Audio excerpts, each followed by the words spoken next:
Bonjour à toutes et à tous. Merci d'être aussi nombreuses et nombreux dans la salle pour cet atelier sur la vérité, la preuve et l'alerte, qui est la troisième édition des rencontres entre lanceurs et lanceuses d'alerte et journalistes. Je voudrais commencer par remercier, outre nos intervenants que je vais présenter dans une minute, l'organisation des Assises du journalisme, toute l'équipe qui nous permet, par son travail acharné, de nous retrouver depuis 19 ans maintenant. Enfin, pour moi, ça fait un peu moins longtemps, mais en tout cas, c'est la 19e édition. Et vraiment, un grand merci à eux pour toute cette organisation et la prise en charge qui nous permet de nous retrouver aujourd'hui autour de cette table. Je laisse la parole à Daniel Ibanez, avec qui je vais co-animer cette table ronde. Oui, simplement pour vous remercier à nouveau, pour remercier Cécile Barrois, qui est responsable du pôle lanceur d'alerte chez le Défenseur des droits, Francis Chateau-Reynaud, qui est à l'origine de la formule lanceur d'alerte, et Caroline Michel-Aguirre, qu'on a eu l'occasion d'accueillir également aux rencontres annuelles des lanceurs d'alerte. Et je voudrais adresser un remerciement particulier aux Assises du journalisme et aux organisateurs et toutes les personnes qui participent à cette organisation pour la confiance qu'ils nous accordent depuis 3 ans pour organiser cet atelier chaque année de manière récurrente. C'est vraiment un honneur et une marque de confiance qui nous est faite, et on le prend comme ça et on les remercie à nouveau. Alors, le thème de cette 3e édition, la vérité, la preuve et l'alerte. 3 mots qui posent question, sinon problème, et qu'on va tâcher d'éclaircir aujourd'hui avec vos interventions respectives. Donc, pour traiter de cette thématique aujourd'hui, on a donc le plaisir de recevoir Caroline Michel-Aguirre. Caroline, vous êtes journaliste, grand reporter au service politique du Nouvel Observateur, autrice avec Mathieu Aron des Infiltrés en 2022, du Grand Détournement en 2025, et vous aviez publié en 2019 La Syndicaliste, qui nous intéresse particulièrement aujourd'hui, puisqu'il s'agit de l'histoire de Maureen Kearney, qui a été adaptée au cinéma, cette responsable syndicale chez Areva, qui a cherché à rendre public un contrat secret passé avec la Chine, menant à des transferts de technologies en Chine, et qui a payé cher cette révélation, puisqu'en représailles, elle a été menacée, puis violée, scarifiée à son domicile. Vous avez mené un véritable travail d'enquête pour faire ressortir la vérité, alors même que la justice avait condamné Maureen Kearney en première instance pour dénonciation mensongère. Donc, votre expérience de journaliste et votre pratique de l'investigation sont pour nous un apport essentiel aujourd'hui pour questionner aussi la confrontation entre vérité, enquête, alerte. Donc, merci encore d'être parmi nous. Cécile Barrois de Sarigny, vous êtes adjointe du Défenseur des droits, chargée de l'accompagnement des lanceurs d'alerte, maîtresse des requêtes au Conseil d'État en détachement. Vous avez notamment occupé les fonctions de rapporteur public au sein de la 5e chambre de la section du contentieux, qui s'occupe donc de santé, de médias, de logement, de police, ainsi qu'auprès de la formation spécialisée chargée du contentieux de la mise en œuvre des techniques de renseignement et des fichiers intéressant la sûreté de l'État, voilà, selon la formule consacrée. Co-rédactrice du Code des relations entre le public et l'administration, vous avez également été correspondante pour le Conseil d'État du réseau des cours suprêmes nationales de la Cour européenne des droits de l'homme. Et je pense qu'on va être amené à en reparler. Votre mandat se terminera cette année. Donc c'est une chance pour nous de vous avoir pour aborder la question de la vérité et de l'enquête dans le traitement des dossiers qui vous ont été soumis. Francis Chateau-Reynaud, vous êtes sociologue, directeur d'études à l'EHESS, l'École des hautes études en sciences sociales. Vous êtes à l'origine, vous allez me dire non, mais du concept de lanceur d'alerte dans l'espace francophone.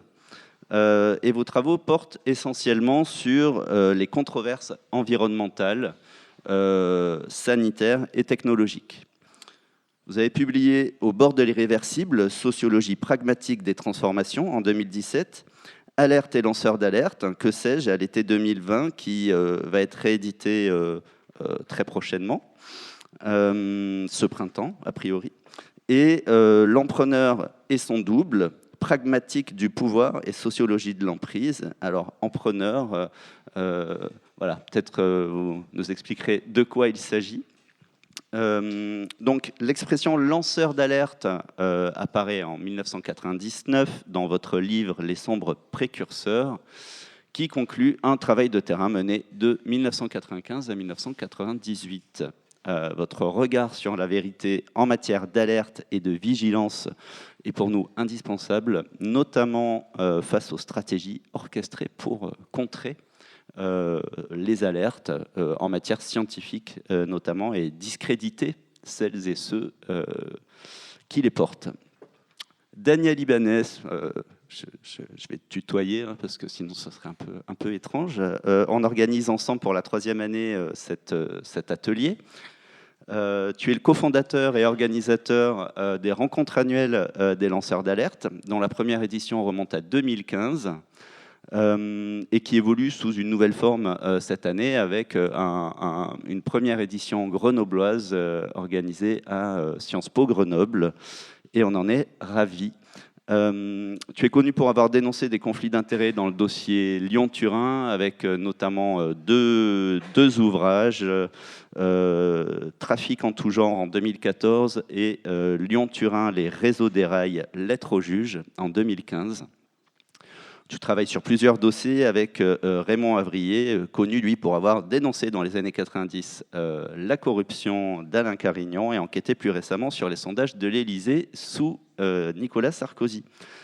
Et tu m'accompagneras bien sûr dans l'animation de cette rencontre avec un double statut, alternativement intervenant / lanceur d'alerte point d'interrogation et co-animateur de cette rencontre. Alors, pour commencer, à la suite de ces présentations, je vais peut-être vous demander de compléter éventuellement cette présentation avec des éléments que vous voudriez ajouter, et puis de nous donner chacun votre définition de l'alerte.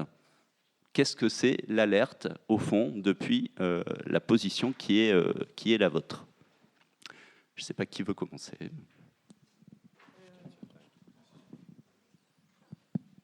Bonjour. Donc moi, je suis journaliste depuis longtemps. Je viens donc d'un temps où le mot lanceur d'alerte n'était pas rentré dans le langage public et n'avait pas de définition juridique. Je vais donc essayer de partir de ça. Il me semble que l'alerte est une forme de manière générale, générique, je dirais, de dénonciation d'un fait caché. Du point de vue du journaliste, c'est l'information initiale qu'on reçoit. L'alerte peut nous être donnée par tout un tas de sources, qui sont des syndicats, des ONG, mais l'alerte peut aussi être donnée par les inspections de la fonction publique. On peut dire qu'un inspecteur général des affaires sociales ou un rapport de la Cour des comptes peuvent aussi être une alerte pour nous, journalistes, qu'il y a un sujet à creuser. Donc je dirais que pour un journaliste, l'alerte vient normalement en amont. Et puisque votre sujet, c'est la preuve et la vérité, notre travail à nous est de consolider cette alerte, de la confronter, d'essayer de la mettre à jour, pour arriver non pas à une forme de vérité, parce que c'est un concept un peu large, mais de faits révélés, soumis au grand public. Ça, je dirais que c'est la situation d'avant les années 2015-2016. Vous avez évoqué la situation de Maureen Kearney, qui était donc syndicaliste chez Areva, qui est présentée aujourd'hui comme une lanceuse d'alerte, mais elle ne se présenterait pas comme cela. Elle considère qu'elle était syndicaliste et qu'au sein de son organisation, elle faisait son travail, qui était de s'inquiéter des risques qui pesaient sur son entreprise. Pourquoi j'ai fait tout ce détour? Parce que je voulais dire, et moi je me positionne non pas avec une dimension juridique ou sociologique, je parle vraiment de manière empirique de mon point de vue de journaliste. Aujourd'hui, le lanceur d'alerte, je dirais dans le langage courant, c'est quelqu'un qui prend sur lui, à titre individuel, de s'exprimer, de porter un sujet, parce qu'il n'a pas trouvé, a priori, de support collectif pour s'exprimer. Il y a donc une dimension très individuelle et donc une prise de risque. Je trouve que dans la discussion politique aujourd'hui, de la cité citoyenne, on a tendance à montrer ces lanceurs d'alerte comme des héros, mais avant tout, ils prennent un risque personnel parce que ils viennent seuls se présenter sur la scène médiatique pour dénoncer quelque chose, soit parce qu'ils n'ont pas été entendus, soit parce qu'il y a aujourd'hui un grand besoin dans l'espace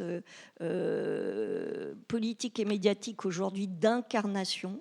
C'est-à-dire que nous-mêmes, journalistes, on a beaucoup plus de mal à porter les sujets si on n'a pas une incarnation de nos sources. C'est vrai que ça aide et on pourra y réfléchir ensemble sur ce sujet-là.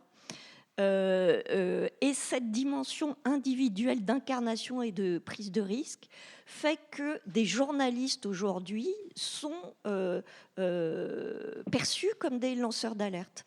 Je pense en particulier à Inès Léraud, que vous connaissez peut-être comme l'héroïne de l'enquête sur les algues vertes. Et la précarité de sa situation économique, je vous remercie, la prise de risque personnelle qu'elle a prise fait qu'elle est perçue aujourd'hui comme une lanceuse d'alerte et pas seulement comme une journaliste. Je voudrais aussi poser sur la table le statut de Sophie Rollet, que vous connaissez peut-être, qui est une dame qui était mariée à dont l'époux, chauffeur routier, a été tué dans un accident de camion.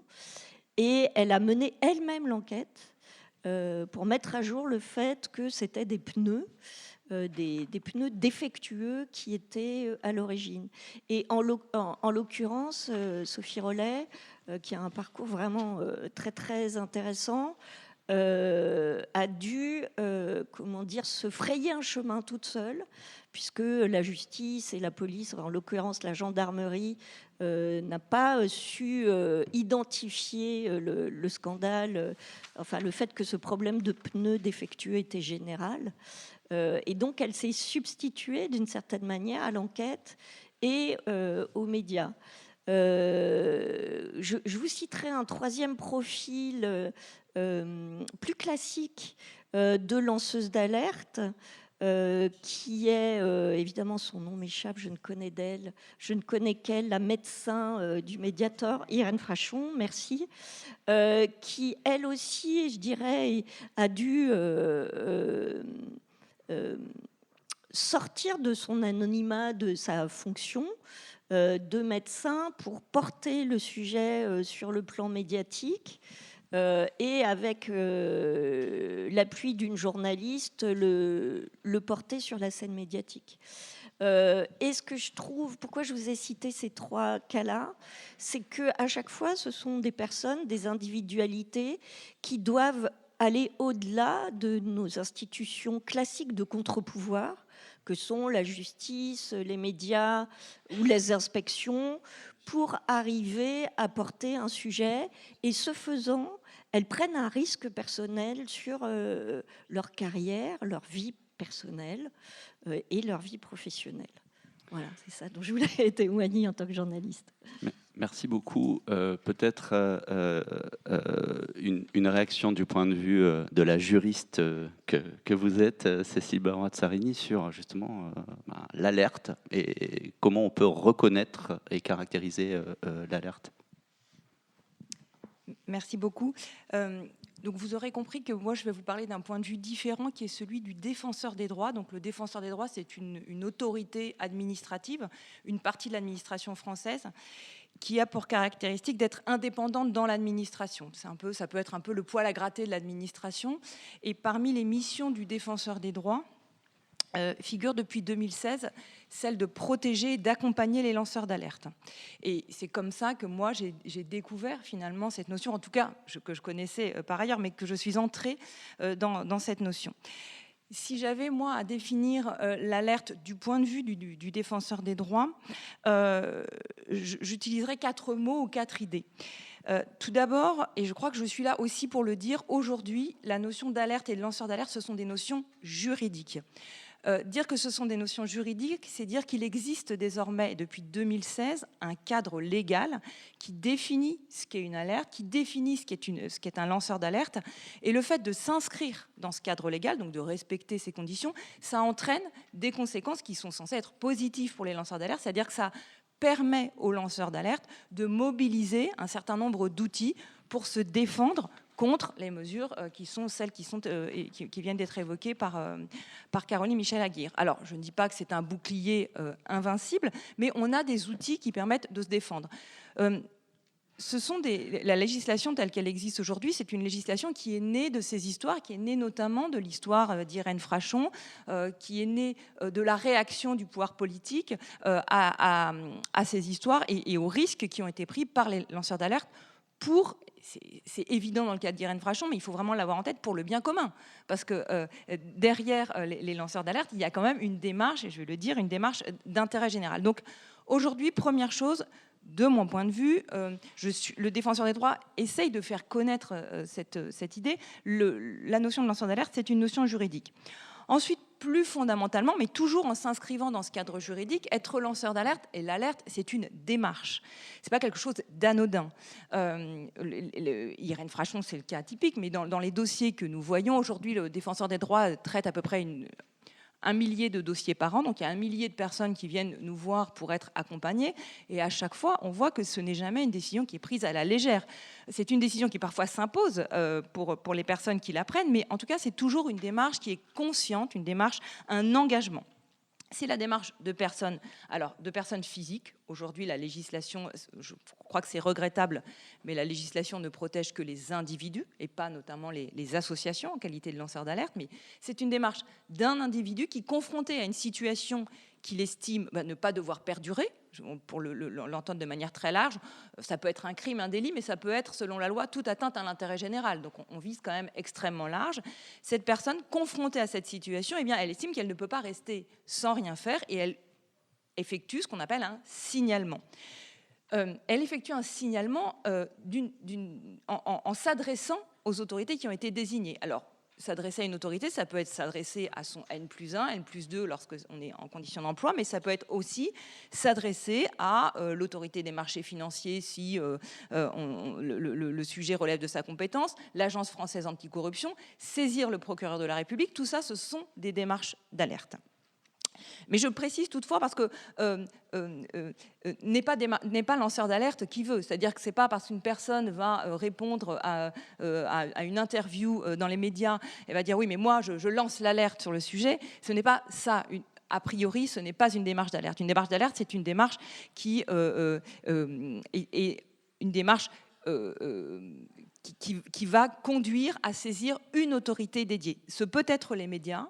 On peut être lanceur d'alerte en appelant Caroline Michel-Aguirre, mais dans des conditions, dans certaines circonstances. C'est-à-dire que la loi, elle a été faite pour, d'un côté, protéger celui qui signale, mais d'un autre, faire en sorte qu'il ne soit pas porté atteinte à la réputation de celui qui est mis en cause. Et c'est ce qui conduit à limiter la possibilité pour le lanceur d'alerte de saisir en première intention les médias. Alors, c'est possible, notamment en cas d'urgence manifeste, en cas de danger grave et imminent, mais c'est plutôt limité. On y reviendra si vous le voulez bien. Donc, une notion juridique, une démarche, une attente, une demande de la part du lanceur d'alerte, c'est-à-dire que le lanceur d'alerte est en droit de voir sa demande traitée.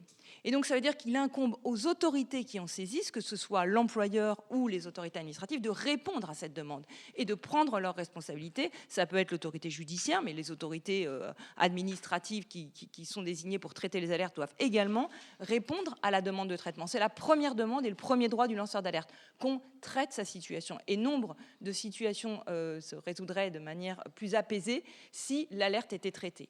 Évidemment, pour que l'alerte soit traitée, il faut qu'il y ait des moyens du côté de ces institutions pour traiter les alertes. Et ça, c'est encore un autre sujet. Et je terminerai en disant que lancer l'alerte, et ça a déjà été dit, c'est un risque. Et l'alerte, c'est prendre un risque que d'alerter. Dans nombre de situations que nous rencontrons aux défenseurs des droits, les personnes nous disent « mais de toute façon, je ne peux pas dire que je regrette ou pas, puisque je n'avais pas le choix. De mon point de vue, je n'avais pas le choix. Donc s'il fallait le refaire, je le referais. Mais qu'est-ce que j'ai souffert? Qu'est-ce que j'ai pris comme risque? » Et les risques, ils sont très clairs. Lorsque les lanceurs d'alerte dans le milieu professionnel alertent sur des situations qui veulent être couvertes à un certain niveau, eh bien le premier risque, c'est le licenciement. Et ce n'est pas un cas d'école que de dire que les lanceurs d'alerte sont licenciés à raison de leur alerte. Dans la fonction publique, ça peut être un blâme, un avertissement.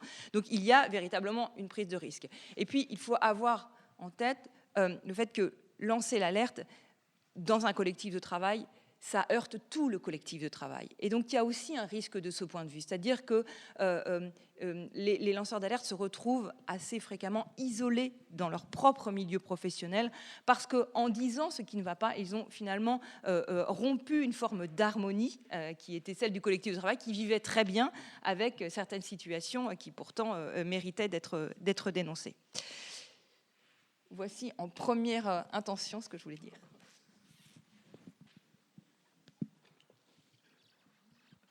C'est moi ? Oui.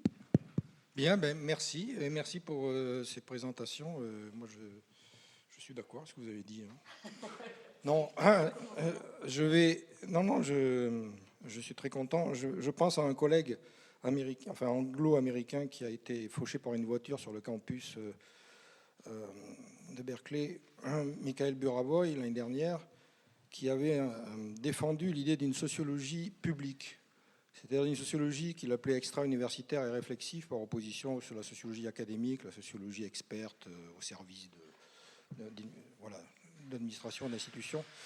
Et au fond, ce que j'ai fait, moi, c'est simplement de la sociologie publique. Donc Michael Burawoy fournit la catégorie. C'est-à-dire qu'en créant ce concept de lanceur d'alerte dans les années 90 pour des raisons très techniques au début, je pourrais vous en dire plus, mais vous trouverez plein de traces, parce que c'est très long à raconter.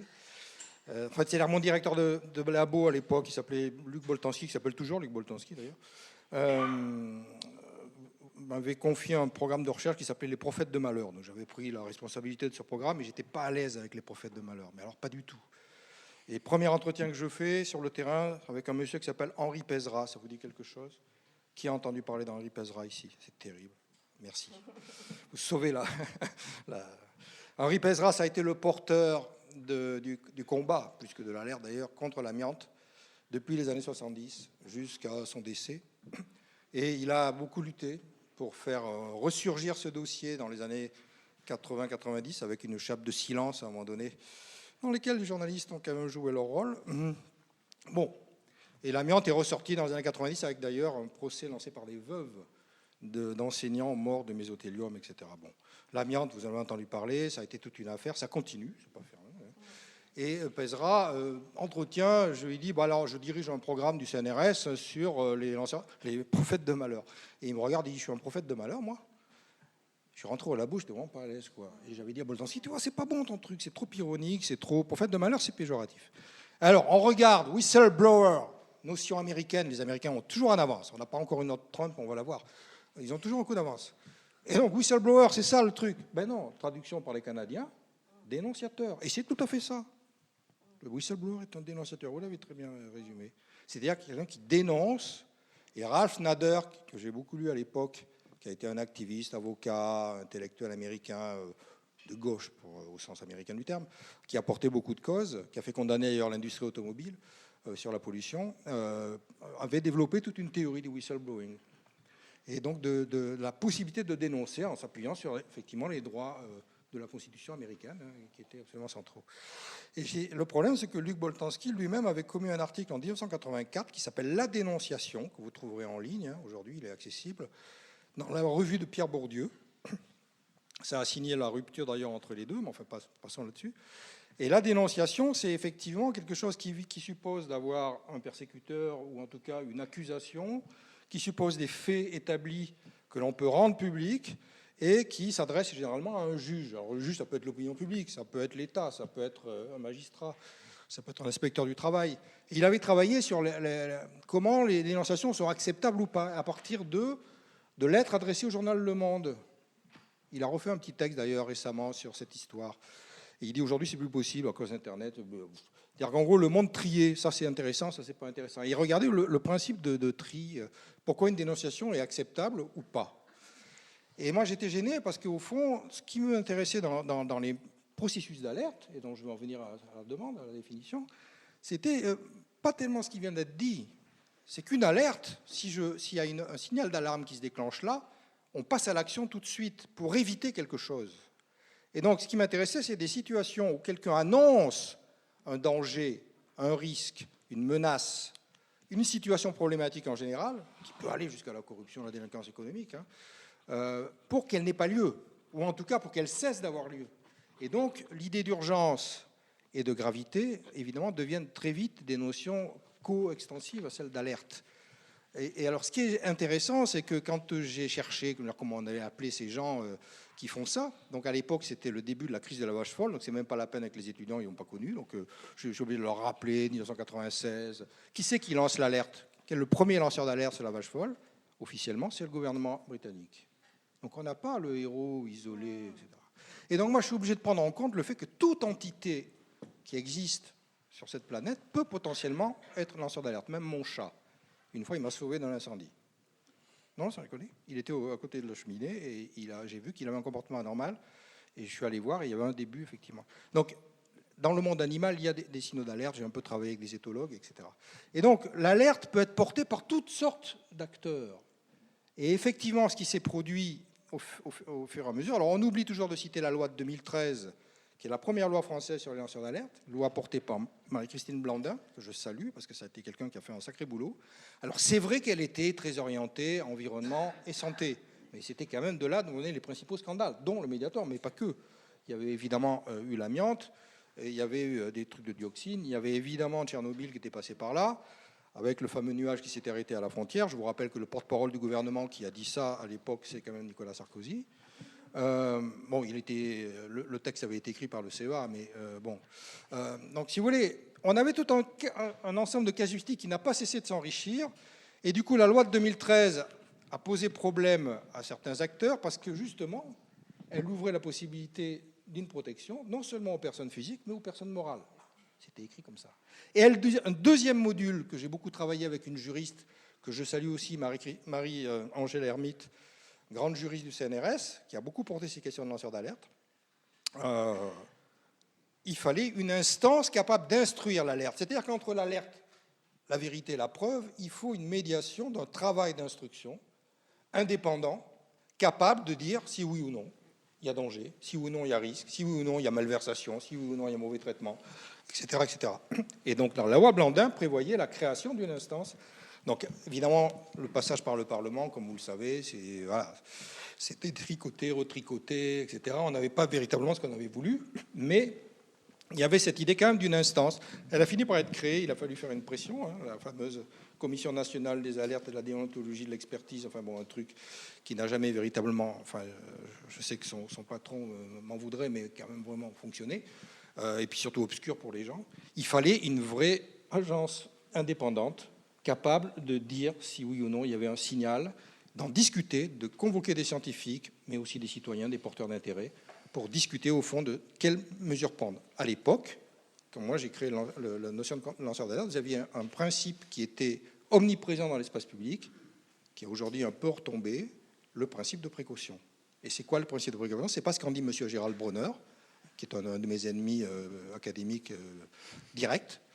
C'est pas inquiétant. Au contraire, c'est un principe qui dit quand on ne sait pas, quand on a des incertitudes, on fait de la recherche scientifique, on fait venir les gens qui pensent savoir, on organise un débat public et on prend des mesures transitoires. Ça veut dire qu'on n'est pas obligé d'interdire les OGM à vitam aeternam. On prend des mesures transitoires, ce qui a été fait d'ailleurs, des moratoires, des machins comme ça. Et donc aujourd'hui, ce principe a un petit peu disparu, qui est un principe d'action publique qui permet précisément de répondre à beaucoup d'alertes. Alors pas toutes évidemment, mais enfin il y a quand même cette idée d'anticipation et un truc. Donc voilà, je voulais juste rappeler ces différentes dimensions. J'ai plein de choses à dire, donc je passe la parole à Daniel parce que sinon je vais couvrir. Voilà, je crois que j'ai dit le plus gros.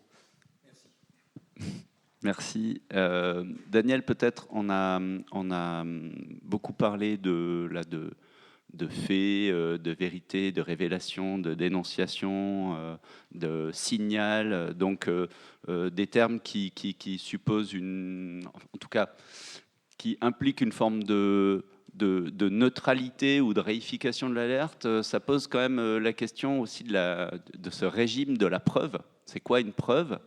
Et de la subjectivité peut-être du lanceur, de la lanceuse d'alerte ou de la définition même de l'alerte. Je pense que tu as des choses à nous dire là-dessus. En tant que, d'ailleurs, es-tu un lanceur d'alerte, Daniel ? Alors là, j'ai plein de questions. Déjà, c'est difficile de passer après 3 experts que vous êtes comme simple béotien de l'alerte, même si ça fait longtemps que je m'y intéresse. Moi, je vais d'abord essayer de répondre à ta première question, une définition de l'alerte.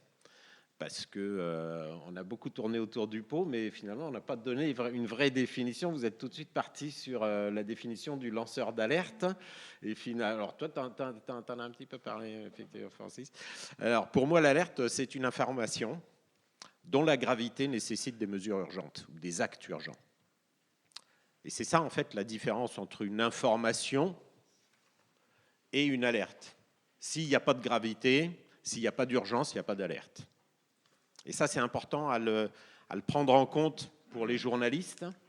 Il y a cette notion de gravité, cette notion d'urgence, sinon, ce n'est pas une alerte, c'est une information. Alors on peut...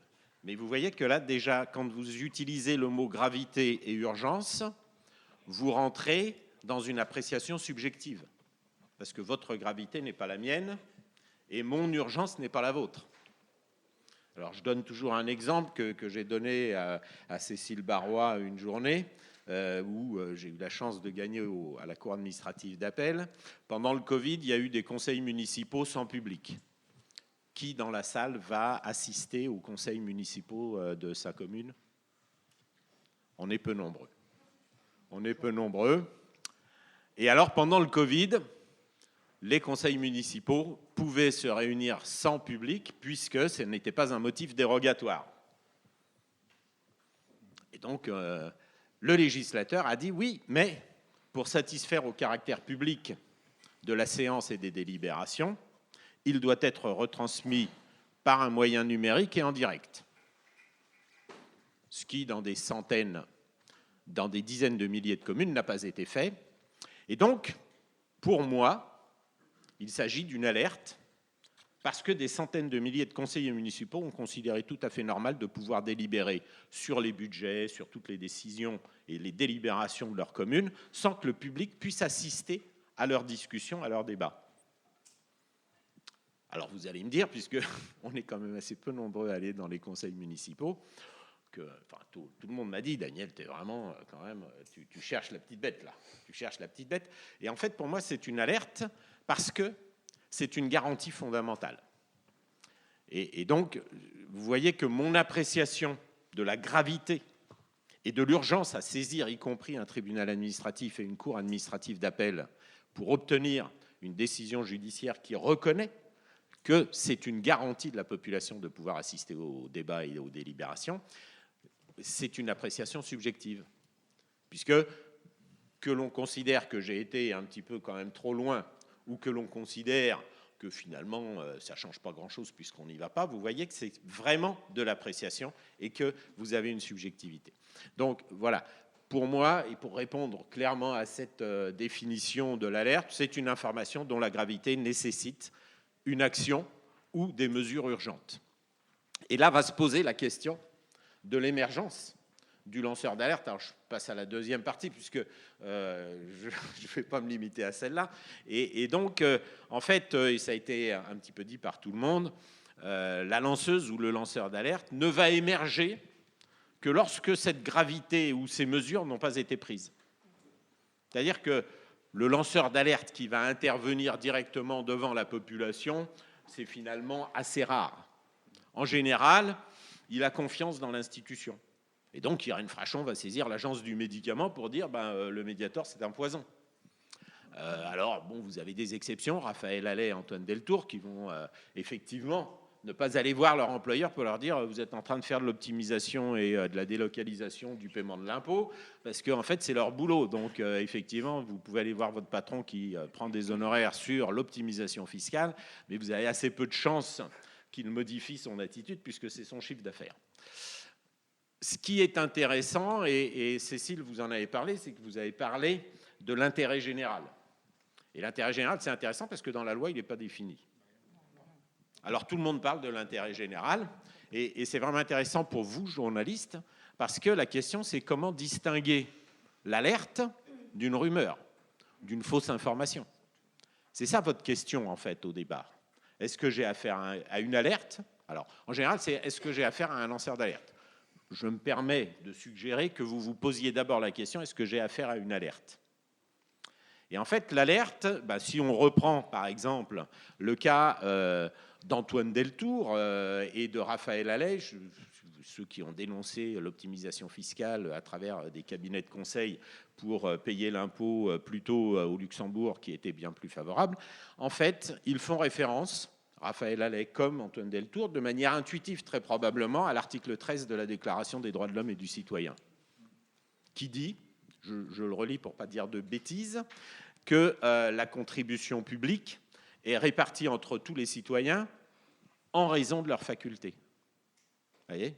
La progressivité de l'impôt, en fait, elle est écrite depuis le 26 août 1789. Et ça, c'est un principe fondamental de la République. Et de la même manière, Irène Frachon, lorsqu'elle va parler de la toxicité du Mediator, elle va faire référence, sans doute de manière assez consciente de sa part, je pense, à l'article 4 de la Déclaration des droits de l'homme et du citoyen, qui va vous dire que la liberté consiste à pouvoir faire tout, ce qui ne nuit pas à autrui. Vendre du poison nuit à autrui, manifestement.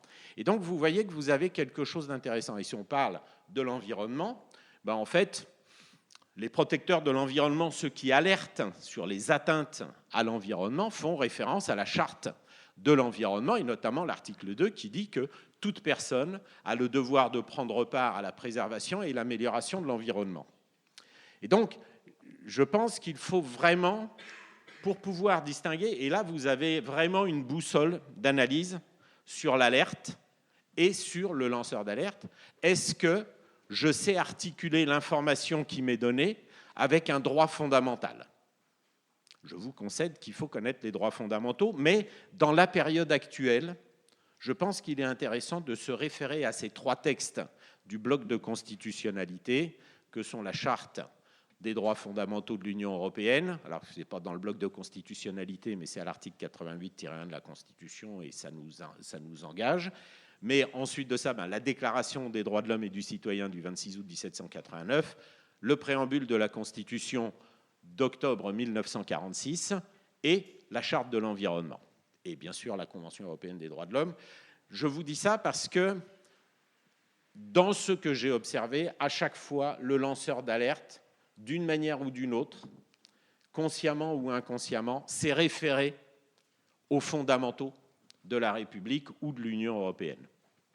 Donc, voilà, je pense que là, vous avez une boussole pour pouvoir distinguer l'alerte et ensuite mener l'enquête. Et c'est vraiment quelque chose que je voulais souligner peut-être en ouverture, parce que à partir de là, vous avez vraiment quelque chose et vous vous rendez compte finalement, et c'est ce que vous disiez, Caroline, tout à l'heure, en fait, on a besoin d'incarner le combat de l'alerte par un lanceur d'alerte dans les médias.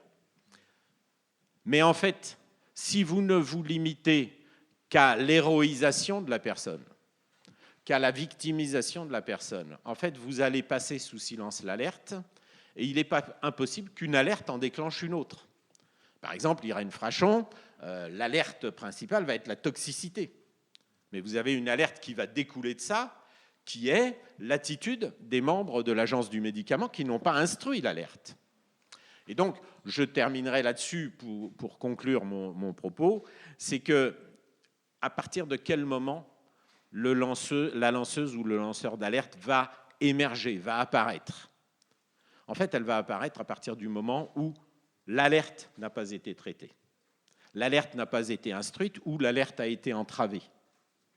Et donc, en fait, il n'y a pas de lanceur d'alerte. Irène Frachon n'est pas lanceuse d'alerte quand elle va informer l'Agence du médicament. Elle est simplement dans son rôle de citoyenne. On ne doit pas empoisonner ses concitoyens.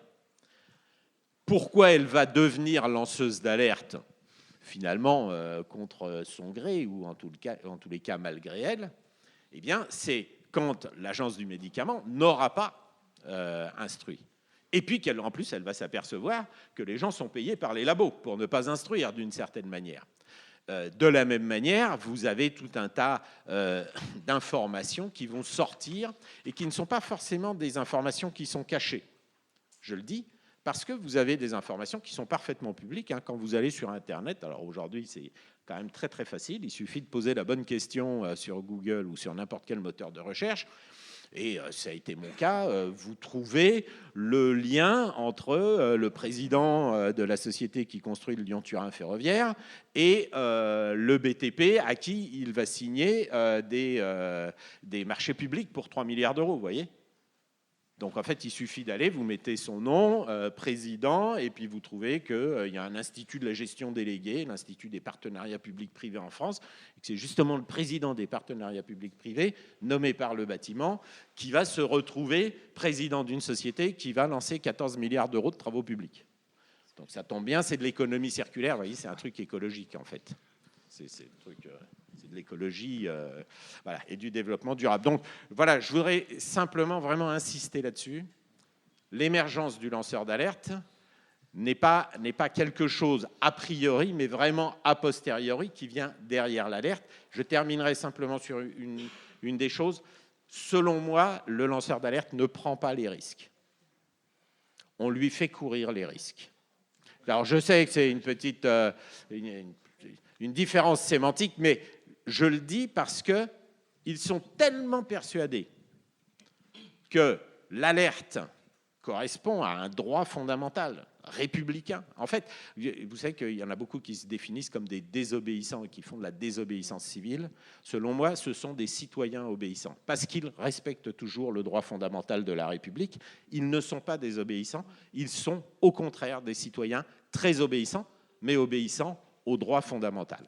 Et voilà. Et c'est pour ça que je pense qu'on a un problème sur ce cadre juridique aujourd'hui. Donc, il y a un cadre juridique, il existe et c'est intéressant, mais qu'on a un problème parce qu'il a pris les choses à l'envers. Il a surtout fait attention à ce qu'on ne porte pas atteinte à la réputation d'autrui avant de se préoccuper du droit fondamental qui avait été bafoué. Merci. Oui, juste peut-être quelques réactions à ce qui vient d'être dit. Je crois qu'il ne faut pas oublier quand même qu'il y a de nombreux lanceurs d'alerte qui sont des lanceurs d'alerte ordinaires. C'est-à-dire, c'est un agent dans une crèche, c'est une infirmière dans un EHPAD, et c'est ces gens-là qui vont dire à un moment, non, mais il y a quelque chose qui ne va pas. Et ça, c'est une démarche d'alerte. Et c'est une démarche, voilà, je disais tout à l'heure, c'est une démarche consciente, parce que ces gens, à un moment, se disent, ben, moi, je vais dire que ça ne va pas, c'est faire quelque chose.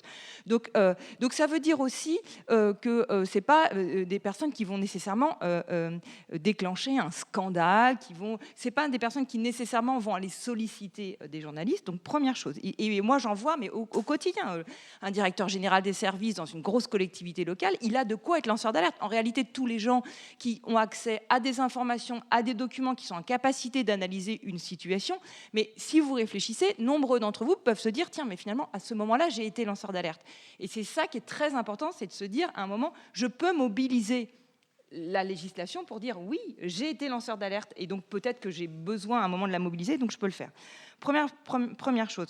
Par ailleurs, je crois que le lanceur d'alerte ne détient pas toujours une information très précise à l'origine. Il est en recherche d'une vérité lui aussi. Parfois, vous avez des lanceurs d'alerte qui ont déjà des documents, qui sont en capacité, nous on le voit chez le défenseur des droits, qui nous déposent leurs documents en disant qu'est-ce que je fais de ça ? Et on voit qu'il y a beaucoup de choses.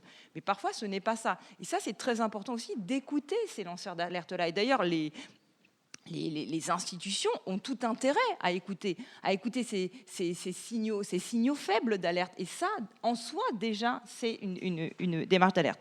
Et je me place enfin du point de vue du journaliste. Vous disiez effectivement d'abord, il fallait voir l'alerte avant de voir le lanceur d'alerte. Moi, je dis aussi, attention, il faut voir quand même le lanceur d'alerte. Et je reviens quand même sur l'idée que, de mon point de vue, c'est une prise de risque de la part du lanceur d'alerte. Il faut qu'il en soit conscient, appeler un journaliste, aller avertir son N+2, c'est potentiellement quelque chose qui peut avoir des conséquences, donc il faut le savoir. Et du point de vue de celui qui reçoit l'information, et notamment du point de vue du journaliste, il faut savoir que ça peut avoir des conséquences. Et donc il est très important, je crois, d'interroger et de travailler avec la source. Nous, on a eu chez le Défenseur des droits des personnes qui ont dénoncer des faits dans les médias. On a considéré que ces personnes étaient bien dans la situation d'urgence dans laquelle elles pouvaient saisir les médias avec des affaires d'importance qui sont sorties dans les médias. Mais on avait en face des journalistes et des médias très responsables qui, dès le départ, avaient dit « Attendez, vous avez des choses à dire, c'est important, mais vous prenez des risques. On va voir ensemble, on va travailler ensemble à ce que vous en preniez le moins possible. » Et la meilleure des protections, en l'occurrence, ça a été l'anonymat. Je voulais, puisqu'on est aux assises du journalisme de Tours, j'imagine qu'il y a sans doute des journalistes ou des étudiants en journalisme dans la salle, essayer de témoigner de la pratique journalistique. Alors, juste, il faut que vous sachiez, peut-être vous en doutez, mais le journalisme, c'est un artisanat, hein, c'est un compagnonnage, c'est quelque chose qu'on apprend en le faisant. Il n'y a donc pas de guide du journaliste avec l'alerte. Donc ce que je vais vous dire, c'est ce que l'expérience m'a enseigné. Il y a une chose qui est très douloureuse d'un point de vue journaliste, et je rebondis à ce que vous avez dit, Francis, tout à l'heure sur le tri, c'est qu'en tant que journaliste, vous devez commencer par faire la différence entre l'injustice et l'alerte. C'est-à-dire qu'en tant que journaliste, vous avez constamment des gens qui vous adressent, qui viennent vous voir, en témoignant d'une souffrance personnelle parce qu'ils vivent une situation injuste. Or, moi, mon travail de journaliste, il n'y a pas de cynisme là-dedans, c'est de témoigner de situations qui ont un intérêt général, c'est-à-dire en quoi cette personne qui est aux prises avec une situation injuste peut être un cas d'école, quelque chose qui peut arriver à d'autres personnes, peut être généralisé. Et donc, on parlait du tri tout à l'heure, mais moi, mon premier tri, malheureusement, c'est de faire la différence entre une alerte qui peut avoir des répercussions et une situation injuste où, malheureusement, je ne peux pas me substituer à la justice. Ce n'est pas que j'aimerais pas, mais je ne peux pas. Tout simplement parce qu'on est limité en temps, je n'ai que 24 heures, je n'ai pas les moyens de traiter tous les sujets, toutes les situations injustes qui m'arrivent, et par ailleurs j'ai la conviction qu'une situation injuste en elle-même n'est pas suffisante pour intéresser le public. Donc là je vous renvoie à la difficulté du tri, mais sauf exception, en général le lecteur se sent concerné par quelque chose qui potentiellement pourrait lui arriver.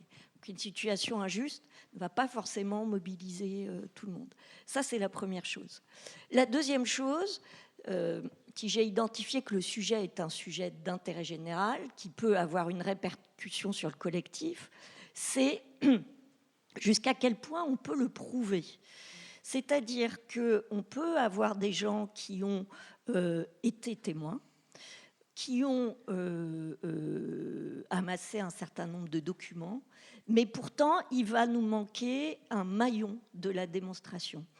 Je vais vous donner c'est pas un cas précis, mais par exemple, vous êtes dans une entreprise, vous constatez que des déchets sont déversés à, je sais pas, 500 mètres de votre entreprise.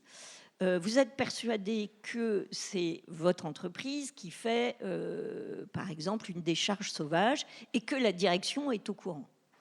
Eh bien, le simple fait de prendre en photo ou de constater, même par huissier, ces déchets à proximité de votre entreprise, contrairement à ce qu'on pourrait penser, ne constitue pas une preuve.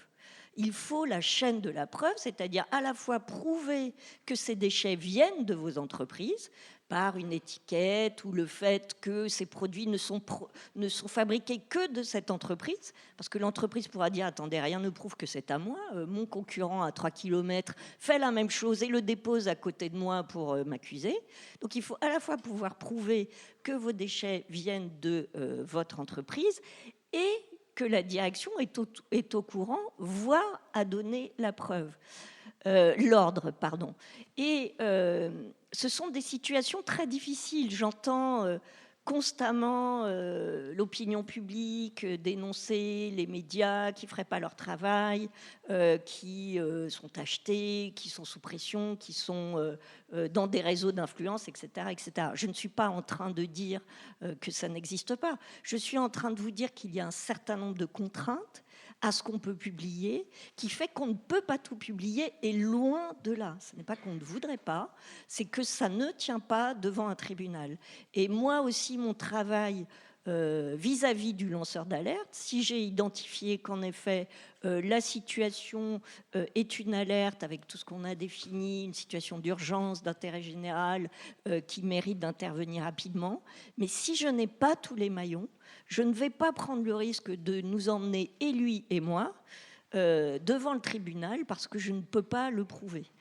Donc ça, dans la pratique journalistique, il ne suffit pas de recueillir la parole de quelqu'un et de le mettre dans le journal avec sa photo parce que le type ou la fille est un petit peu kamikaze et est OK pour partir en chevalier blanc. Ça n'est pas suffisant et ça n'est pas faire le travail de journaliste, juste de donner la parole. Il y a en effet un travail de tri, c'est dur à entendre, mais c'est la vérité. Et il y a un travail d'édification de la preuve qui aboutit aussi à un tri. Oui, merci. Non, moi, je vais juste compléter un peu parce que je trouve ça vraiment très pertinent et c'est tout à fait ça. D'ailleurs, dans l'article de Boltancy sur la dénonciation, le critère, c'était ça, c'était la capacité à monter en généralité et à dépasser le drame individuel. Dans le cas des alertes, c'est un peu plus compliqué. Pourquoi ? Parce que certaines alertes ne débouchent pas forcément sur une question de traitement ou pas institutionnel, mais sur des conflits.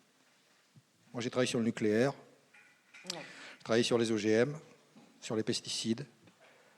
Quand vous travaillez sur les pesticides, vous avez de la science qui avance, la toxicologie qui avance, ça a été lent.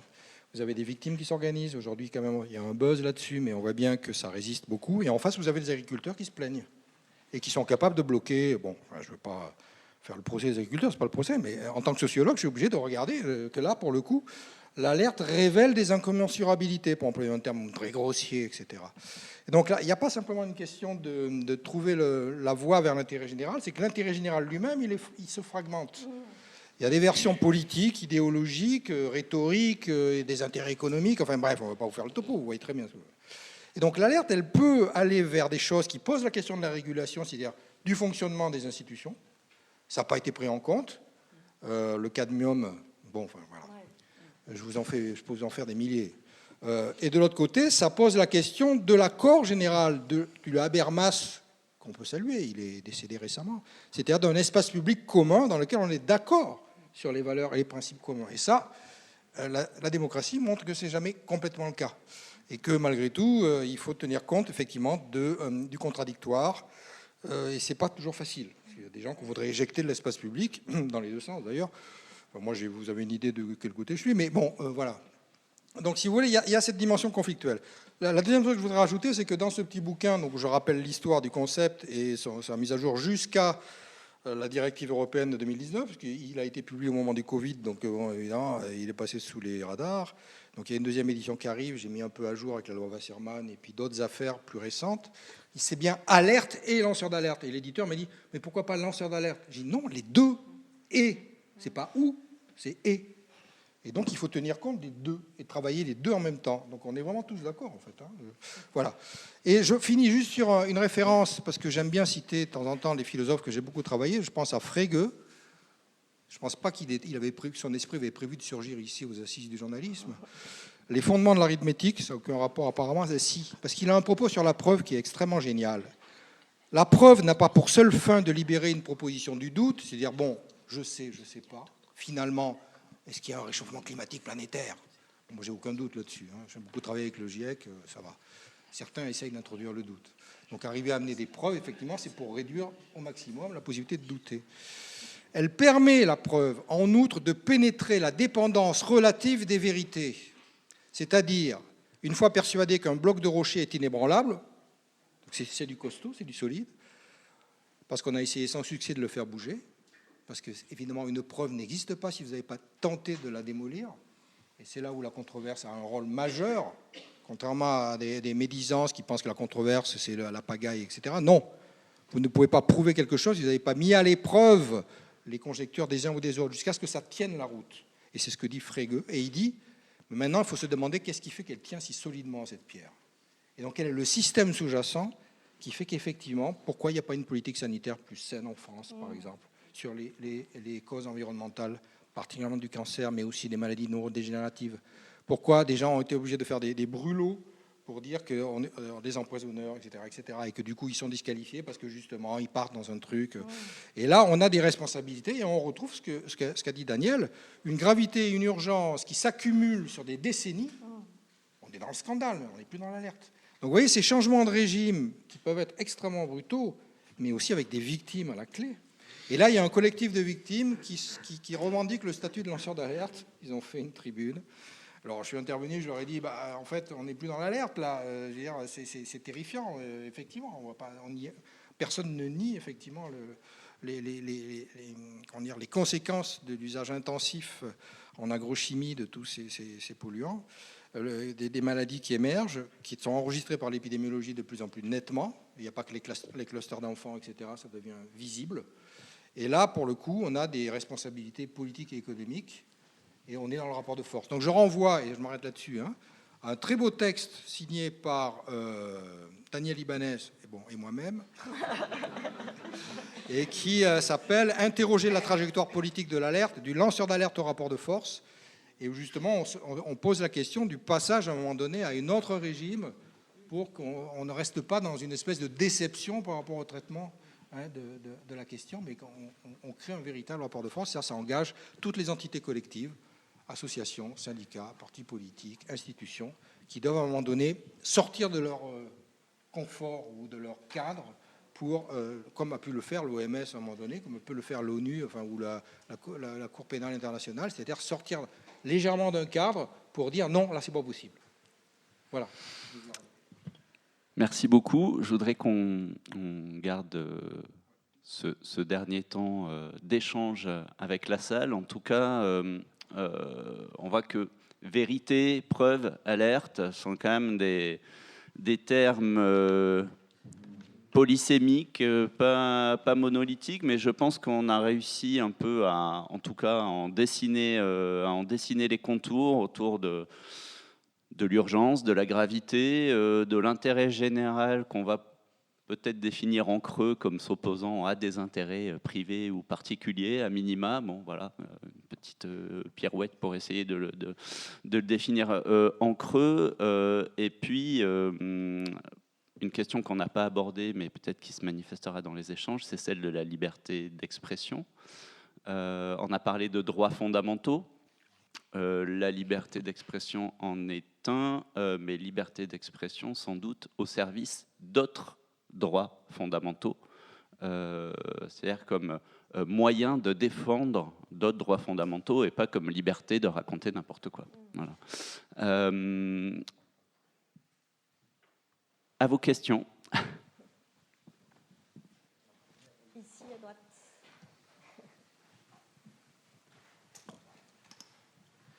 Bonjour, merci beaucoup. J'ai deux questions. D'abord, une question en tant que moi-même juriste, ou du moins qui a fait des études en droit. La première question, c'est celle de la qualification en lanceur d'alerte. Aujourd'hui, je crois, et peut-être que je me trompe, que c'est le juge judiciaire dans la casuistique qui, au moment du procès, reconnaît ou non la qualité de lanceur d'alerte. Et donc, pour rebondir sur peut-être quelque chose qui a été dit par M. Château-Renaud, est-ce que ne serait-il pas plus pertinent d'avoir une autorité, que sais-je, qui, en amont du procès, puisse purger cette question en amont pour laisser le procès ensuite être celui du lancement de l'alerte et de l'alerte en tant que telle. Et la deuxième question pour Madame Michèle Aguier, c'est sur la question de l'incarnation et de la dissymétrie entre l'incarnation par le lanceur d'alerte et le côté très nébuleux parfois de certains cas qui sont peut-être dans des milieux économiques ou politiques où en fait il n'y a pas vraiment d'incarnation, c'est très nébuleux, on sait qu'il s'y passe quelque chose, on sait qu'il y a des magouilles, mais on n'a pas de visage sur lequel poser ce problème, et donc ça crée peut-être une dissymétrie qui rend plus difficile l'identification au sujet. Voilà.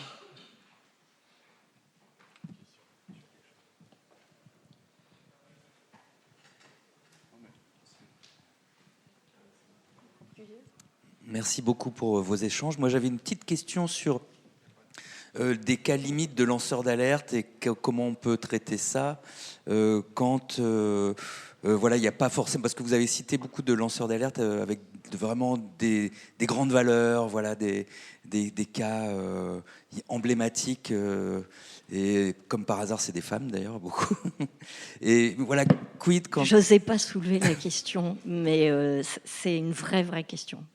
Oui, voilà, et du coup, quid quand c'est des gens qui ont des intérêts un peu de vengeance, un peu plus bas, qui cherchent peut-être de l'argent. Voilà, comment on traite dans ces cas-là l'alerte.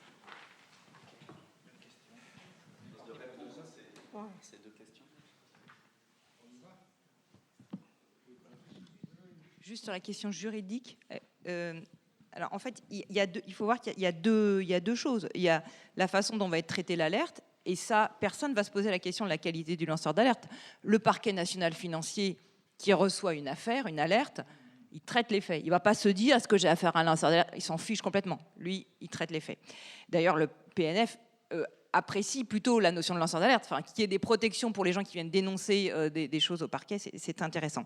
Donc ça, c'est voilà. Et ensuite, la qualité de lanceur d'alerte, elle joue finalement devant le juge lorsque sont en cause des représailles. C'est devant le juge du licenciement, donc qui est le juge du conseil de prud'homme, ou devant le juge administratif quand on a affaire à un agent public. Et c'est à ce moment-là que le juge se dit est-ce que j'ai affaire à un lanceur d'alerte ou pas? Et pourquoi il se pose la question? Parce que quand la personne est reconnue lanceur d'alerte, on applique ce qu'on appelle un aménagement de la charge de la preuve, c'est-à-dire que ce n'est plus au lanceur d'alerte de prouver qu'il est discriminé, qu'il a été injustement licencié, c'est à celui qui l'a licencié de prouver qu'il avait une bonne raison de le faire, ce qui est quand même assez avantageux. Et donc, il n'y aurait pas d'intérêt à avoir une préqualification par quelqu'un d'autre que le juge, alors qu'en fait, ça va servir vraiment devant le juge pour faire jouer la preuve.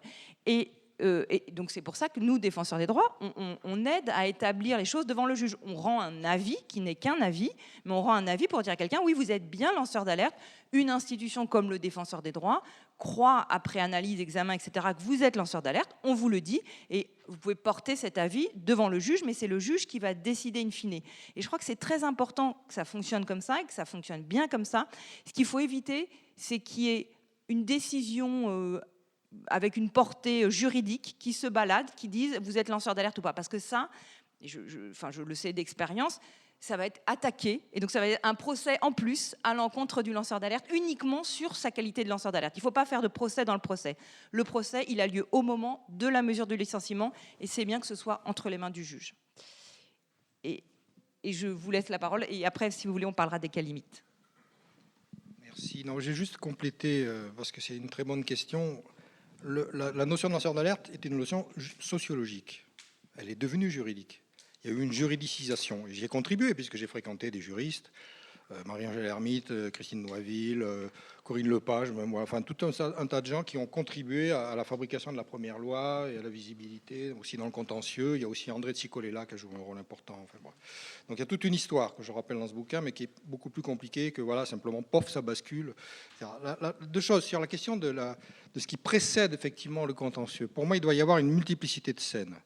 L'alerte, justement, doit être traitée, on l'a dit, au même niveau que le lanceur d'alerte. Et donc, il faut qu'il y ait des instances qui soient capables déjà d'élaborer au moins les conditions d'une enquête collective, d'une enquête la plus participative possible, dans laquelle tous les points de vue ont été donnés, les modes d'enquête ont été réalisés, etc.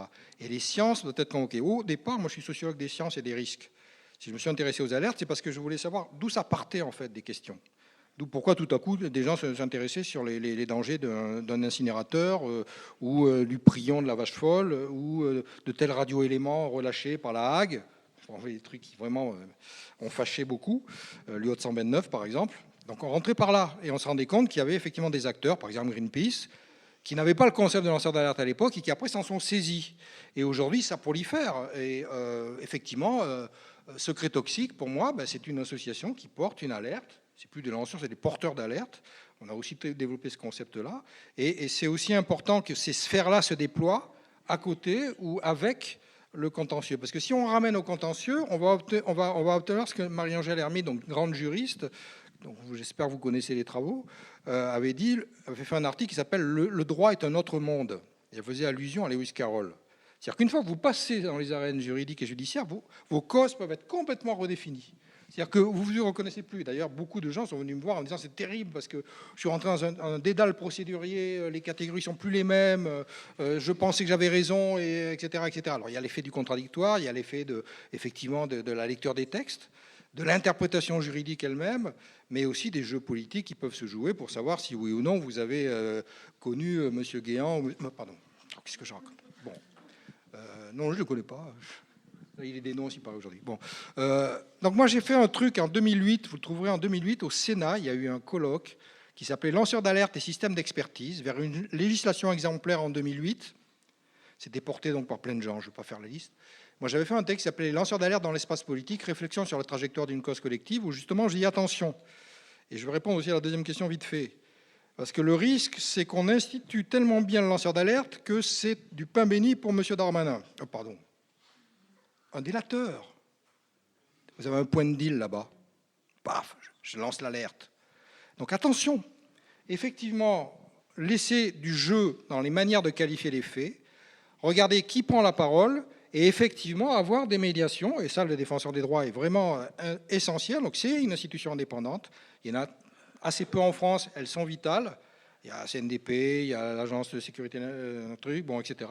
Il faut vraiment y veiller parce que là, les droits fondamentaux, une fois que ces agences et ces institutions vont être attaquées, la Cour des comptes, je ne sais pas, ça peut mal tourner.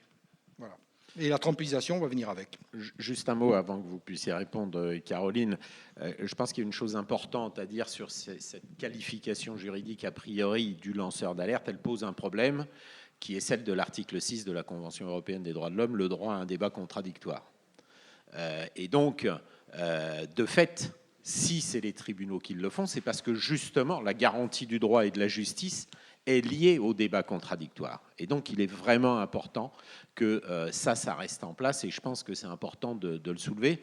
Et comme j'ai vu qu'il y a une représentante sans doute d'une organisation syndicale, je voudrais rappeler un petit texte du Code du travail en matière d'alerte que même les employeurs visiblement ne connaissent pas et n'utilisent pas alors qu'il pourrait être extrêmement dangereux pour les salariés. Le travailleur alerte immédiatement son employeur lorsqu'il constate un danger pour la santé publique ou l'environnement. Normalement, Lactalis aurait pu licencier pour faute grave de nombreux salariés qui n'ont pas alerté suffisamment fort sur la présence de la salmonelle dans les laits pour enfants, voyez. Et donc, en fait, vous voyez que finalement, l'alerte en termes de code du travail, qui a été un peu modifié suite à la loi, l'adaptation à la réglementation européenne, pose une vraie question parce que en fait, l'alerte est un devoir. comme en matière d'environnement, toute personne a le devoir de prendre part à la préservation de l'environnement. Donc je voulais rappeler ça quand même pour qu'on saisisse bien qu'il y a une dimension importante. L'autre chose que je voudrais juste préciser, c'est que vous savez que la loi a été modifiée en France sur la protection, enfin dite protection des lanceuses et lanceurs d'alerte, suite à la directive européenne de protection des personnes dénonçant une violation du droit de l'Union. Ce qui présuppose quand même qu'ils ont pensé que le droit de l'Union était infaillible en matière d'alerte, ce qui est quand même un peu exagéré, selon moi. Et ce qui est intéressant, c'est d'aller voir les traductions des considérants. Parce que dans les traductions des considérants, en espagnol, c'est denunciantes, dénonciateurs. En italien, c'est indicatori, indicateur, vous voyez, la police. En roumain, je ne me souviens plus, enfin délateur, enfin voyez. Et donc vous voyez bien que cette perception en Europe, en tous les cas, de la définition du lanceur d'alerte est problématique parce que vous n'avez pas tout à fait le même signifiant pour le même texte. Voilà, je voulais dire ça. Je vous passe la parole, Caroline. En fait, je voudrais revenir à ce que je vous disais au début. Vous parliez des cas limites. En fait, d'un point de vue de la pratique journalistique, le lanceur d'alerte est une source parmi d'autres. Moi, je ne le reçois pas en tant que lanceur d'alerte, je le reçois en tant que source. Et alors, je vais peut-être vous décevoir sur le fin fond de l'humanité, mais les sources, rarement, sont motivées seulement par des considérations morales. Il y en a, mais c'est vraiment pas la majorité. Parce que je ne juge pas, nous sommes tous humains, et le plus souvent, les sources sont motivées par des désirs de vengeance, d'amertume, par des rivalités, par voilà, tout un tas de considérations qui ne font pas d'eux des chevaliers blancs. Et en vérité, ça n'est pas mon problème. Mon problème, c'est d'identifier qui j'ai en face de moi, c'est-à-dire de ne pas me laisser entourlouper, de savoir pourquoi il est là. Mais mon seul problème, il n'est pas moral, il est de savoir si ce qu'il me dit, je peux l'étayer. Donc, moi, d'un point de vue journalistique, que j'ai en face de moi un lanceur d'alerte avec son acceptation aujourd'hui un peu de chevalier blanc, moral, etc., ou juste un type qui veut se venger de son concurrent, pour moi, ça ne fait pas de différence. Ça fait une différence, en revanche, dans ce que c'était votre question, jeune homme, que je n'ai pas oublié, sur l'incarnation. Mais je suis quelqu'un, mais peut-être parce que j'ai l'âge que j'ai, qui croit beaucoup au collectif. Et de fait, les gens qu'on veut dénoncer ont une pratique très, comme toute organisation, à diluer les responsabilités ou à les cacher, afin qu'on ne puisse pas identifier qui, quand, comment, ce qui est vraiment le plus grand obstacle quand vous voulez démontrer quelque chose. Ils vont faire, ils ne vont pas écrire, ils vont le faire comprendre de manière implicite. Voilà, tout un tas de mise en œuvre de choses collectives qui nous rendent difficile la démonstration. Moi, je dirais que d'un point de vue citoyen, ça c'est quelque chose que je porte dans une époque qui n'est pas comme ça, mais le collectif est toujours le plus fort. Et à terme, pour l'impact, pour le relais, pour ne pas s'épuiser, pour ne pas être à terme, la syndicaliste Maureen Kearney, si elle n'est pas entourée d'une famille, d'un syndicat, d'un collectif d'amis, etc., elle ne peut pas survivre à ce qui lui arrive. Donc même si vous êtes lanceur d'alerte parce que vous n'avez pas trouvé d'autres moyens que d'incarner votre combat et que c'est une facilité journalistique dans un monde où on s'exprime beaucoup par l'image, par le son, par le podcast, etc., c'est beaucoup plus simple d'avoir une voix que plusieurs. Le collectif est essentiel parce qu'en face de vous, vous avez des collectifs. Donc, aller chercher des appuis ou créer des collectifs, c'est quand même un levier qu'on ne doit pas oublier, même si on est dans une époque individuelle, d'individualisation et d'incarnation. Je ne sais plus qui voulait parler, ou on voulait prendre d'autres questions. Ah oui, pardon. Oui, alors moi j'ai une question. Que pensez-vous de l'influence grandissante et structurée des cabinets d'avocats qui harassent les lanceurs d'alerte avec la multiplication des procédures judiciaires afin d'étouffer les affaires? Cette influence ne tue-t-elle pas le droit? Et est-ce qu'on n'en revient pas à une question d'argent, le pot de fer contre le pot de terre, le lanceur d'alerte étant évidemment beaucoup moins riche que l'entité à laquelle il s'attaque? Et j'anticipe sans doute avec l'atelier suivant, mais prolonger la question avec celle des médias et des procès Bayon à l'égard des médias. Voilà. Donc, en fait, en effet, les lanceurs d'alerte et les médias qui essayent de les relayer ont en face d'eux des gens très puissants, qui ont beaucoup d'argent et qui ont des moyens qu'on n'a pas. Donc, les cabinets d'avocats participent à ce développement assez récent mais très très puissant des procédures Bayon à l'égard de la presse, qui visent à nous effrayer, nous intimider, voire nous ruiner, pour que les médias n'agissent plus, et qui utilisent tous les recours du droit et ceux qu'on leur a donnés, puisqu'on a aujourd'hui des recours au secret des affaires, au secret commercial, etc. Mais c'est un autre sujet qui nous limite. c'était celui de l'année dernière. Ah, bah voilà. Le secret. Ouais, ok. Bon, donc, comme quoi tout ça est un peu lié. Je dirais que ça rejoint complètement ce que je viens de vous dire sur le collectif. C'est que face à l'argent, la solidarité, c'est un peu gnangnan ce que je vais vous dire, mais j'y crois vraiment, je suis désolée.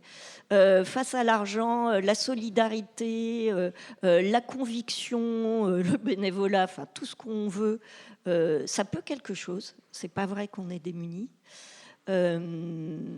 Et ça me fait aussi dire que il faut préparer son alerte.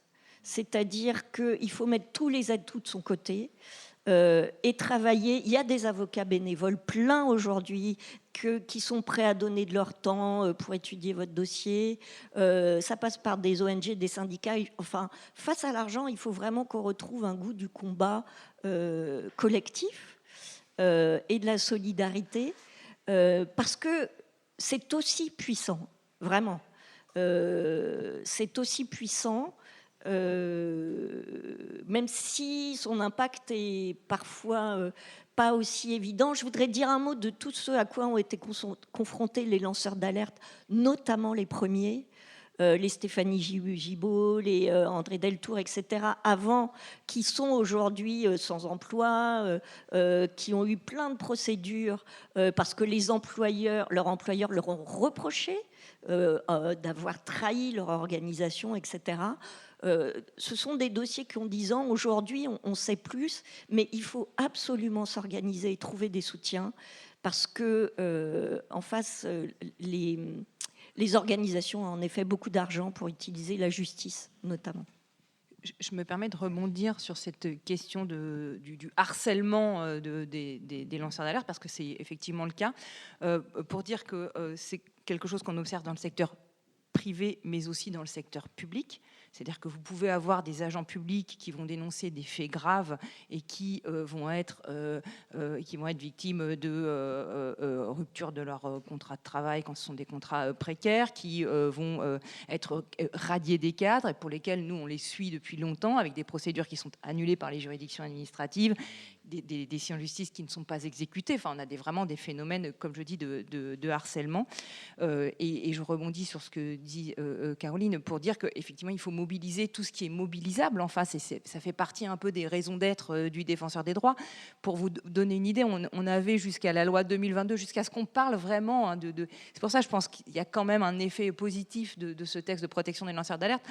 On avait à peu près 80 demandes par an. Aujourd'hui, on en est à 1000 par an. C'est-à-dire qu'il y a un vrai besoin d'accompagnement, et des institutions comme la nôtre, ça participe de cet accompagnement. Je ne veux pas dire qu'on protège, encore une fois, j'ai dit tout à l'heure, on ne donne pas un bouclier, mais quand vous avez une institution de la République qui comprend des avocats en détachement, des magistrats en détachement, qui va rendre un avis de 10 pages pour dire que oui, vous êtes bien lanceur d'alerte, mais dans les prud'hommes, évidemment, ça a du poids, et c'est heureux d'ailleurs.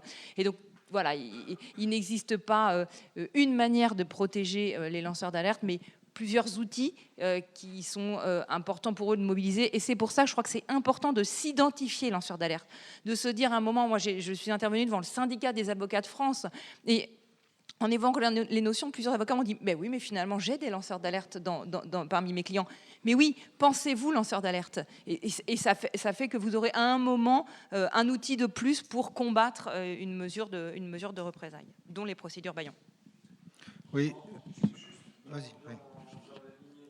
De ma question, excusez-moi, juste dans les lignées de ma première question, n'y aurait-il pas un intérêt au niveau de la presse à créer un collectif pour que l'action de lanceur d'alerte puisse être relayée de manière puissante et avoir des accélérateurs, des amplificateurs qui permettront peut-être de contrebalancer les accélérateurs algorithmiques qu'on a sur les réseaux sociaux et qui, évidemment, vont aller à l'encontre de ce que portent les lanceurs d'alerte. Et tout ça, évidemment, orchestré par ceux qui veulent se défendre de ces alertes. Je vais répondre que partiellement, puisque j'étais sur le truc précédent, mais il y a des consortiums de journalistes qui sont créés, les Panama Papers, les Pandora Papers, etc. Donc il y a déjà des expériences. Le problème, c'est la multiplicité des sources d'alerte. Vous ne pouvez pas avoir les mêmes personnes ou le même collectif sur les questions de pédocriminalité dans les écoles primaires, sur les questions de toxiques en agriculture, sur la montée du climato-scepticisme dans je sais pas où, l'arrivée de l'extrême droite au pouvoir. Enfin bref, le problème, ça va être la nébuleuse, la constellation en tout cas des problèmes publics qui vont émerger. Et moi, ce que j'ai constaté sociologiquement, c'est une concurrence des causes publiques. C'est-à-dire que malheureusement, qu'est-ce qui est plus important ? La guerre en Iran, le réarmer la France, de liquider le déficit public, de liquider les islamo-gauchistes dans les universités. Constamment, on a une bataille, si vous voulez, sur... Alors, là-dedans, il y a les alertes, il y a des causes anciennes, il y a des jeux politiques, etc., etc. Donc, il y a vraiment tout ce travail. Et je ne vois pas comment les journalistes, tout seuls, peuvent y parvenir. Donc, il faut ouvrir la société civile. Et là, je rebondis sur l'histoire des collectifs. Moi, ça fait quand même 25 ans que je sors John Dewey partout où je passe. John Dewey, grand philosophe américain, donc grand défenseur de la démocratie, qui a fait ces textes magnifiques pour expliquer que les publics ne sont pas idiots. Quand ils s'emparent d'une question, ils mènent des enquêtes et ils sont capables d'aller très loin et parfois plus loin même que les scientifiques. Ils sont capables d'ailleurs d'intéresser les scientifiques. Ça a été beaucoup le cas sur la biodiversité, sur plein de sujets, où tout à coup des naturalistes amateurs en savent plein et viennent partager les savoirs. Et donc partager les savoirs, c'est aussi essentiel que de partager les systèmes de défense. C'est-à-dire qu'il faut aussi être proactif dans la manière de produire des connaissances et des savoirs de terrain, parfois de profession, et les partager. Il y a des secteurs dans lesquels c'est très difficile. Dans le nucléaire, on a eu tout un colloque avec l'association Global Chance. Pourquoi il y a cette césure entre ce qui se passe à l'intérieur et ce qui se passe à l'extérieur? C'est une vieille histoire. Comment les travailleurs du nucléaire peuvent-ils venir parler de leur expérience du boulot? On voit bien que là, on est quand même aux limites du modèle. Donc il y a des cas où ça résiste fortement et ça ne va pas s'arranger. Ce n'est pas les réacteurs de Macron plus le retour du nucléaire militaire qui vont arranger la démocratie nucléaire. Mais bon... Oui, et les petits réacteurs, bon, c'est encore les SMR, c'est encore un sujet. Mais oui, moi, je voulais juste vous évoquer, mais 2 secondes, une affaire qui nous a beaucoup marqué avec Daniel, qui est l'affaire Valérie Murat et alerte aux toxiques. Qui a entendu parler rapidement, là, un sondage? Oui. Donc, une enquête menée par une association suite à des présomptions, des doutes sérieux sur la présence, on va dire, de phytosanitaires, pour être sympa, dans des vins qualifiés de haute valeur environnementale, notamment dans le Bordelais. Ils sortent les résultats donc, de cette étude. Il y a effectivement des produits phytosanitaires avec des seuils bien établis. Le Conseil interprofessionnel des vins de Bordeaux attaque immédiatement en justice, empêche littéralement la sortie de l'alerte, enfin, essaye d'obtenir la suppression de la visibilité publique de l'alerte, puisque même le site web de l'association a été supprimé, en utilisant des cabinets d'avocats, on reboucle, qui ont trouvé cette astuce que moi je ne connaissais pas, qui est le dénigrement et qui permet de demander à la partie condamnée de payer une amende pour pouvoir faire appel. Et ça, ce n'est pas le cas en diffamation. Hein. Donc ils ont joué sur un truc, et oui, non, mais c'est important, parce qu'on en est toujours là. Là, je regardais s'il y a eu du nouveau. Elle a pris un peu la parole sur les nouveaux données qui sortent sur les clusters de pathologie des pesticides, mais en gros, pour l'instant, c'est bloqué à la cour d'appel. C'était 125 000 €. J'ai moi-même contribué. Il y avait Noël Mamère qui avait donné je ne sais pas combien. Je me suis mis juste au-dessus pour être plus important que lui. Mais en fait, j'ai été dépassé. On a beaucoup donné pour qu'elle puisse payer. Il y a eu une cotisation citoyenne. Voilà, ça fait partie aussi de ce travail, mais n'empêche qu'il y a interdiction de parler du dossier. Ils ont obtenu ce truc. Donc voilà, le droit, et quand je dis que Marie-Angèle Hermite, c'est un autre monde, c'est-à-dire que ça peut être tourné en permanence. Donc il faut toujours d'autres sphères. Et donc il faut défendre le défenseur des droits. Et évidemment, pas simplement y recourir. Oui, comme il est 11h moins 1, je vais en plus conclure. Je voudrais juste dire quelque chose sur ce à quoi vous m'avez fait penser, Cécile, c'est qu'on est passé donc, de 80 alertes à 1000 dossiers. Je pense qu'il faut quand même mettre un signe d'équation entre le nombre des alertes et les dysfonctionnements du système. C'est-à-dire que comme l'alerte et le lanceur d'alerte émerge au moment où l'alerte n'a pas été instruite, ou en tous les cas elle a été entravée, on a quand même une question à se poser sur le fonctionnement de notre société. Ça, c'était une première chose que je voulais dire. La deuxième chose, c'est que je vous ai cité tout à l'heure le Code du travail, mais j'ai cherché vainement la sanction pour celui qui entrave. Alors, vous avez des sanctions qui peuvent être annulation du licenciement ou des choses comme ça.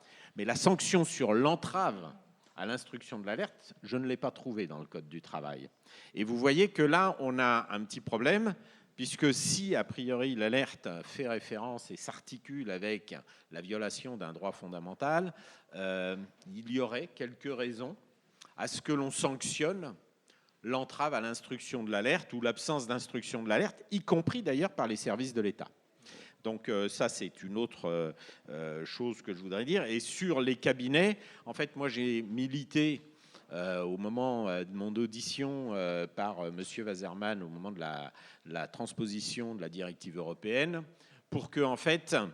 Alors, moi, je suis contre l'inversion de la charge de la preuve. Je le dis parce que dans le milieu de l'alerte, il y en a beaucoup qui ont plaidé pour l'inversion de la charge de la preuve. Il faudrait que ce soit les mises en cause qui fassent la preuve. Enfin, c'est la remise en cause de tout notre système judiciaire et du droit républicain. Donc, là-dessus, pour moi, il n'y a même pas de discussion. Par contre, le fait de dire que l'alerte est articulée avec un droit fondamental et qu'elle relève de la gravité et de l'urgence, et donc considérer qu'il y a une protection automatique du fait de la gravité et de l'urgence redonne l'obligation de la démonstration de l'absence d'urgence, de l'absence de gravité, et auquel cas, là, sans inverser la charge de la preuve, en tous les cas, on a la personne qui est mise en cause, qui doit rapporter la preuve qu'il n'y a pas alerte, qu'il n'y a pas urgence, qu'il n'y avait pas gravité. Et bien évidemment, ça nous renvoie à la question du droit fondamental. Donc voilà, je me permets d'arrêter parce qu'on a dépassé de 2 minutes. En tous les cas, je voulais vraiment remercier avec Emmanuel, Cécile Barrois, Francis Chateau-Renaud et Caroline Michel-Aguirre. Remercier à nouveau les assises du journalisme, Jérôme Bouvier et toutes les personnes de l'équipe qui nous font confiance. Et vous remercier, vous également, pour votre présence et votre écoute, en espérant vous avoir apporté quelques petits éléments de réponse par nos interventions. Merci à tous.